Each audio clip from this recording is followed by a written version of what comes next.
Have you failed at something and you're just having a hard time letting it go? I'm going to share with you what to do to overcome those failures in today's show. So we've all experienced failure in our life. We've all been through something that we've thought, you know what, that was an epic fail, a big failure, and oftentimes allow it to define who we are. My name is Tammy from the website Footprints of Inspiration and a Faithful God podcast, where I teach women how to let go of that need for perfection in their faith walk so they can show up perfectly imperfect and create a deep and meaningful relationship with God. So in today's show, we're going to talk about 3 characters in the Bible who have failed and what we can learn from them. Plus, I'm going to share 5 things you can do to overcome those failures and really step into that life that God has for you, to let go of those failures so you can move forward, learn from it, move forward, and again, keep going, walking in God's will. So the Bible has many, many stories throughout the Old Testament and the New Testament, has many, many stories of men and women who failed. And it's very honest about failures. In fact, in Romans chapter 3, verse 23, it says this: "For all have sinned and fall short of the glory of God." There's not a single one of us walking this earth that has not failed at one thing or another, and often multiple times in our lives. It happens. Failure happens, but it doesn't define who we are. And we've got to stop allowing it to. We've got to stop allowing it to define who we are. You see, we've got 2 choices. When we fail, we can either sit in that failure, let it be the end of our story, or we can allow God to use that failure to teach us something, to learn from it, and step into, just like I mentioned before, step into that life that He has for us. You know, I teach this to my students all the time. It's not a failure. There are no such thing as failures when you're walking close to God. Why? Because they're just learning lessons. All right, you didn't do what you wanted to do here. It's a learning lesson. We always learn from it as long as we allow God to teach us something in the midst of it. Failure is never, ever final. So I want to read to you from my favorite devotional, The Book of Mysteries by Jonathan Cahn. If you've been following me for any length of time, then you know this is my favorite one. And thank you for showing up each and every week. And for those of you who are brand new, yes, The Book of Mystery, by the way, welcome. First and foremost, welcome if you're brand new here. But The Book of Mystery is my favorite one. I'll put a link for it in the show notes for you. But I want to read to you just one particular day. And Jonathan Cahn is talking in here about 2 different runners. And here's what he says. In the first runner, he says, only runs a perfect race. And forgive me, I'm just going to keep looking down for those of you on YouTube watching. I'm going to just keep looking down. But he says the second one is slow, clumsy, weak, and unsteady. He's never been in a race where he didn't stumble and fall multiple times before the race was over. So he says, here's this one particular race. They're both in it. And he says the 2 compete in a marathon of widely varying and at times dangerous terrain. The second runner finds himself far behind, falling continuously for the entire length of the race. He says the first runner performs with great speed and skill. In the most treacherous of terrain, he falls only once, and apart from that, runs perfectly. And then Jonathan Cahn says, so who won the race? Well, who do you think, right? We're all going to say the same thing. That perfect runner, the one who ran, except for one fall, ran a really good race. He was fast and he ran a perfect race other than that one fall. But that's not who won it all. You see, because the first runner, the one who only runs perfect races, when he fell down, that was it. It was over. No longer was his race perfect. But that second runner, who ran slow, who fell down over and over and over again, he won the race. Why? Because every single time he fell down, he got back up again. So Cahn says this. He says, once he falls, it's no longer a perfect race. His race is over. He's finished, meaning the first racer, of course. He says, but the second runner isn't running a perfect race. So when he falls, the race isn't over. When he falls, when he fails, the race isn't over. That's powerful. So he goes on to say, if he keeps falling for the length of the race, it means he also keeps getting up for the length of the race until he crosses the finish line. He says, so the winner is not the best runner, but the one who crosses the finish line. Your failure, my friend, does not define who you are. You see, we get back up again. We get back up and we keep on running that race. Our race isn't over until we get to heaven. Our race isn't over until we get to heaven and hear Jesus say, well done, my good and faithful servant. So let's talk about 3 different characters in the Bible who failed and just what we can learn from them. Let's start with King David. So here King David was, right? We first see King David when he goes up against Goliath. Now, I'm not going to talk a lot about that battle between David and Goliath. I have an entire podcast episode just on that battle and what we can learn from it. It's episode number 104. So as with all of my podcast episodes, you go to footprintsofinspiration.com/104, or if you're watching on YouTube, it'll go, you can search that, or I'll put at the very end of the show, I'll put the video up so you can go right into that. But here David he's going up against Goliath. They gave him all this armor to fight with, and David takes off all this armor because he's so little in stature. He's very little. He's young. That armor is just way too heavy for him. So he pulls out his slingshot and he says, I've got my slingshot and I have God, right? Faith in God. He won that battle against Goliath because of his faith in God. But what we see later on, so David, this mighty king, this mighty warrior, we see him fail later on. We see him let pride get the best of him when he showed a great abuse of power and a great abuse of God's commandments. So we see that later on with Bathsheba. He failed. But here's what I love about David's story. David fell. He failed, right? He made an epic mistake. Yet when confronted about his mistake, he acknowledged it and he repented. You see, it's not about the failure. It's not about the failure. It's about getting back up and acknowledging what we've done. Now, listen, here's the thing, friend. I know this isn't easy. It is so humbling to go to God, right? I feel like we're hanging our heads down. We've got our tail between our legs, and it's so hard to go to God when we failed. But the thing is, we've got to remember God's love for us doesn't change no matter what we've done. In fact, God's love for us has nothing to do with us. It is there whether we feel it or not. And so what I love again about David's story is that, okay, he acknowledged what he did and he went to God and he repented for it. And in Psalm chapter 51, David even says this, create in me a pure heart, O God, and renew a steadfast spirit within me. When we fail, when we make mistakes, when we do something out of pride or, any other mistakes that we do, all we have to do is go to God and let him know and say, just like David did, create in me a clean heart, O Lord.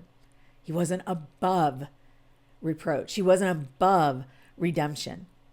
He saw what he did and he went to God, teaching us that even our biggest failures, repentance and seeking God's forgiveness will always lead to redemption and restoration. And it teaches us, David also teaches us that God's grace is always, always greater than our sins. It's always greater than our failures. Now let's talk about Sarah. Here Sarah was this old woman, right? She and her husband, Abraham, very, very old. They'd wanted a child and yearned for a child for so many years.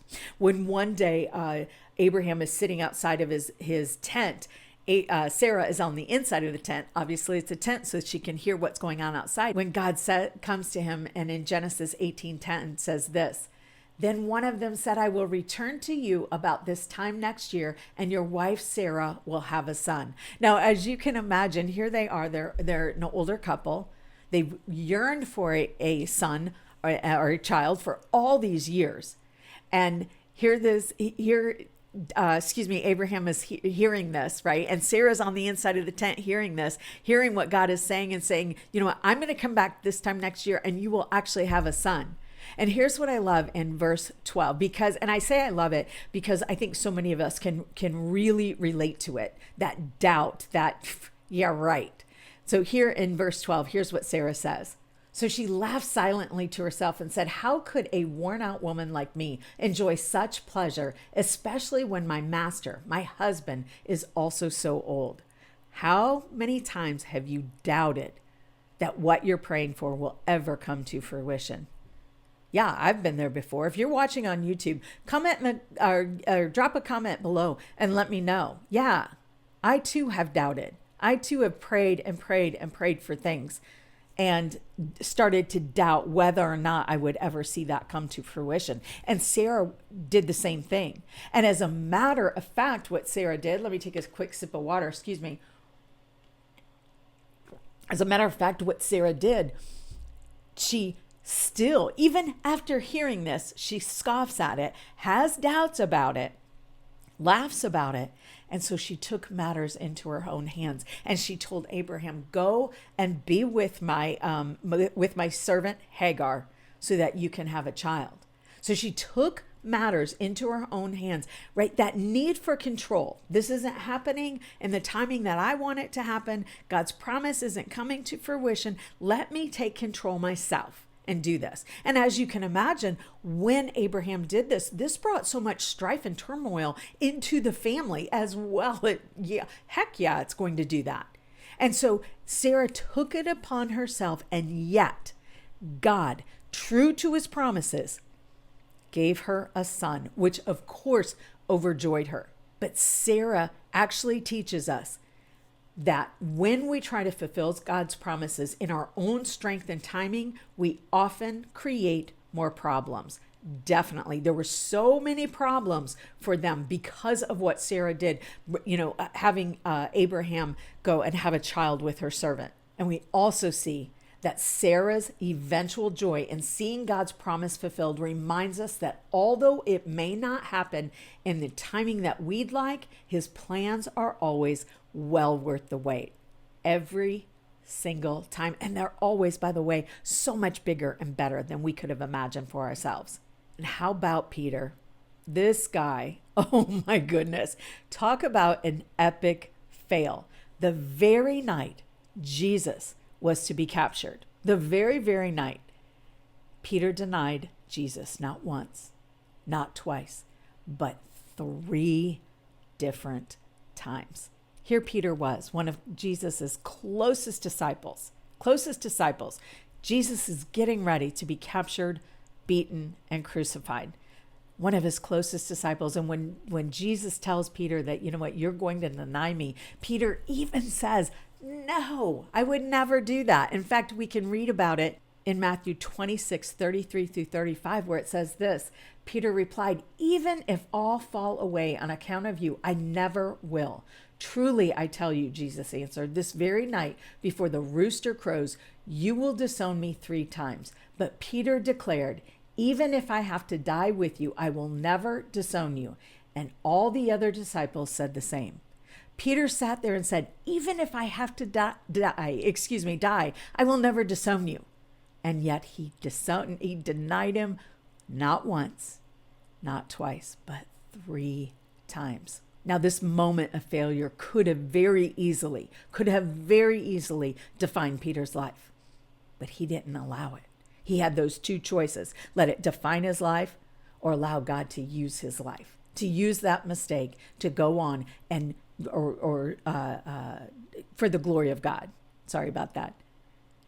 Peter let God use him and went on to become a very pivotal in the early church. His teachings are still teaching you and I today. But if he would have allowed that epic fail to define who he was, that would have changed everything for you, even for you and I today. So his story teaches us that failure doesn't define who we are. It also teaches us that with God's wisdom and the guidance through the Holy Spirit, we can overcome our past and serve Him, serve our Father in mighty ways. And when we allow it, just like Peter did, God's grace turns our weakest moments into platforms for His glory. We've got to be just like Peter, right? I messed up. I screwed up big. But I'm not going to let that define me. Instead, I'm going to allow God to use my failure for His glory.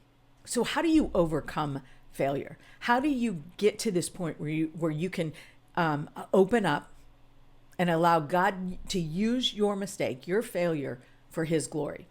Number one, first and foremost, you have to acknowledge what you've done. Take responsibility for mistakes, or for your mistakes, and seek God's forgiveness with humility, just like David did, right? When he was told, listen, what you're doing is wrong, he acknowledged it and he sought God. Which brings us to number two, seek God's help. Surrender your struggles to God and trust His strength to help you overcome. You see, when we go to God and we acknowledge what we've done, when we've surrendered those mistakes to Him, He will do the changing in us. You see, God's right there, ready to provide all of those things for us, but we've got to invite Him in. He doesn't just storm His way into our lives. That's not the God we serve. We have to do the inviting. We have to invite Him in. Number three, we embrace God's grace. In fact, in 2 Corinthians chapter 12, verse 9, it says, but He said to me, and this is Paul speaking, by the way, but He said to me, my grace is sufficient for you, for my power is made perfect in weakness. Therefore, I will boast all the more gladly about my weaknesses, so that Christ's power, may rest on me. Accept that God's grace empowers you to move forward, even after failure.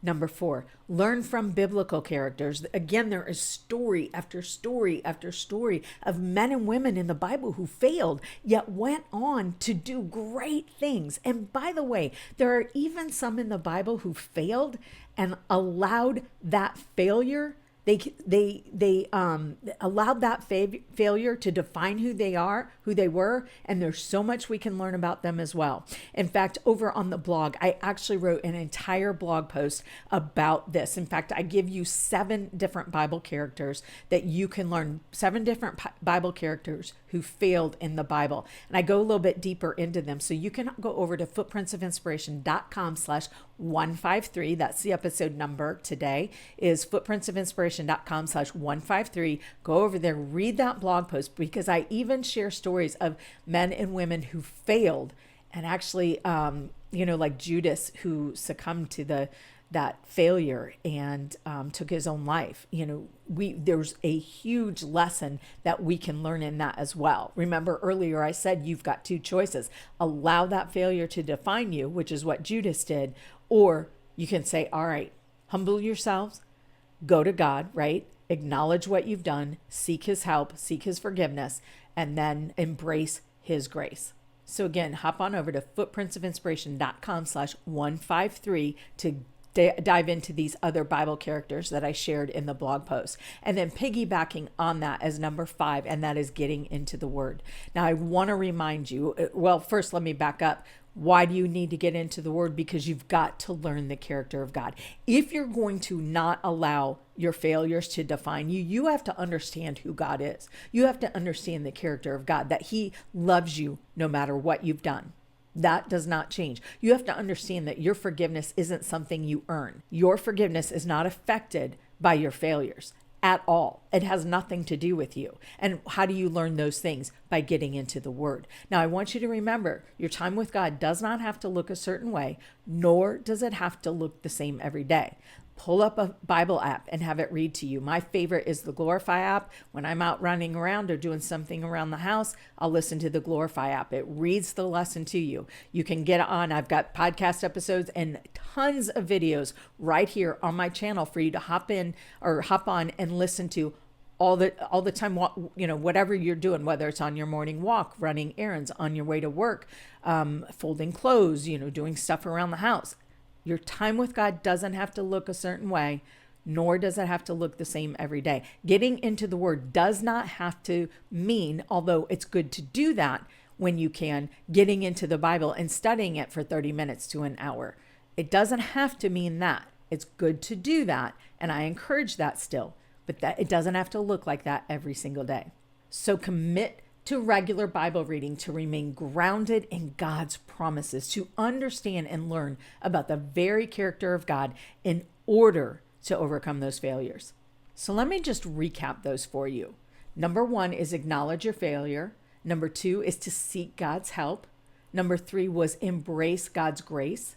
Number 4 was learn about the Bible characters, learn from their mistakes. And again, I've got that that blog post over on the show right now, footprintsofinspiration.com/153, not on the show, sorry, over on the blog, but footprintsofinspiration.com/153. And then number 5, make sure you are regularly getting into the Word. Friend, failure isn't final. God's grace and love can redeem any situation. His grace and love can redeem any failure. There's absolutely nothing you've done that cannot be redeemed by God. There isn't.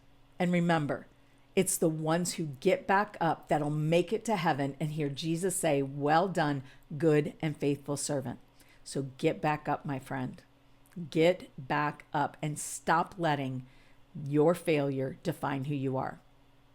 Now listen, my friend, if this episode blessed you, be sure to give it a big thumbs up if you're on YouTube. And also wherever you are listening or watching, be sure to subscribe to the show. Listen, I am putting out all kinds of videos for you over on YouTube here, or right here on YouTube if you're watching on YouTube. Make sure you subscribe to the show so that you don't miss out on any video that I put out. My mission is to help you let go of that need for a perfect faith walk so you can show up and create a deep and meaningful relationship with God just the way you are, just the way He created you. So we're going to let go of perfection here and just start showing up, my friend.